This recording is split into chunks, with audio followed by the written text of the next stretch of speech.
முறை காட்டு விலங்குகள் எல்லாம் பேசிக்கிட்டு இருந்தது. அப்போது முயல் ஆமையை கேலியாக சொல்லுச்சு, நீ எவ்வளவு மெதுவாக நடக்கிற, நீ போக வேண்டிய இடத்துக்கு நேரத்துக்கு போவியா மாட்டியா அப்படின்னு. நான் அதெல்லாம் போயிடுவேன் நண்பா அப்படின்னு ஆமை சொல்லுச்சு. அப்படின்னா வா என் கூட ஒரு பந்தயத்துக்கு ஓட்டப்பந்தயம் வச்சுக்கலாம், யார் முதல்ல போகிறான்னு பார்க்கலாம் அப்படின்னு சொல்லிட்டு முயலுக்கும் ஆமைக்கும் ஒரு போட்டி நடத்த முயற்சி பண்ணாங்க. அதுக்கு நடுவர்களாக காட்டு விலங்குகள் எல்லாம் இருந்தாங்க.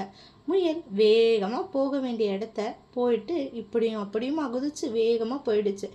ஆமை தான் அவ்வளோ தூரத்தில் வருதே, கொஞ்சம் நேரம் தூங்குவோம் அப்படின்னு ஒரு மரத்தடியில் நல்லா படுத்து தூங்க ஆரம்பிச்சுது. அந்த நேரத்துலையும் ஆமை ஓய்வெடுக்காமல் அதோட பந்தய தூரத்தை கடந்துருச்சு, முதல்ல வந்துருச்சு. காட்டு விலங்குகள் எல்லாரும் பாராட்டினாங்க.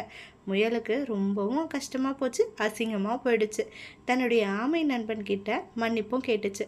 உன்னை கிண்டல் பண்ணது தப்பு தான், நான் என்னை பற்றி ரொம்பவும் பெருமிதமாக நினச்சிக்கிட்டேன். அந்த தற்பெருமை தான் என்னை உங்ககிட்ட தோக்க வச்சிருச்சு, என்னை மன்னிச்சிடு நண்பா, உன்னை நான் தப்பாக பேசியிருக்கக்கூடாது, என்னதான் இருந்தாலும் நான் பண்ணது ரொம்ப பெரிய தப்புன்னு அது புரிஞ்சுக்கிச்சு.